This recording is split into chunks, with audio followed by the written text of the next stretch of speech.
আসসালামু আলাইকুম। এগুলো হচ্ছে বাঁশের তৈরি লেয়ার মুরগির খাঁচা, সবগুলো পুকুরের উপরে। দেখেন এগুলো কীরকম সিস্টেমে বসানো হয়েছে। উপরেরটি হচ্ছে পানির পাত্র, নিচেরটি হচ্ছে খাদ্যের পাত্র। তো মুরগি এদিকে রাখার জায়গা নেই, মাছাগুলোর খাঁচার কাজ চলতেছে, এই কারণে মুরগিগুলো উপরে রাখা রয়েছে। দেখুন আমরা পাশে বসানোর পর এখন এই পাশে বসাইতেছি। আমাদের কাজ এখন এখানে চলমান রয়েছে। এই যে দেখুন, এগুলো হচ্ছে পুকুরের উপরে লোহার খাঁচার যে সিস্টেমে, সেই সিস্টেমে বসানো রয়েছে।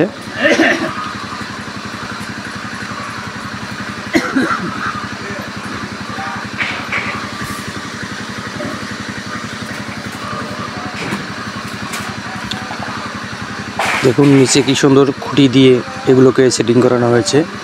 তবে এরকম করে যদি কোনো ভাই পুকুরের উপরে খাঁচা বসায় নিতে চান, তাহলে স্ক্রিনে দেওয়া নম্বরে যোগাযোগ করতে পারবেন। পুকুরের উপরে কিন্তু পুরো সেফটি, সবগুলো ময়লা একবারই নিচে পড়বে, উপরে কোনো আটকানোর সম্ভাবনা নেই। তো আজকের মতো এই পর্যন্তই। যদি চ্যানেলটি ভিডিও ভালো লাগে এবং নতুন নতুন ভিডিও পেতে চ্যানেলটির সঙ্গে থাকবেন।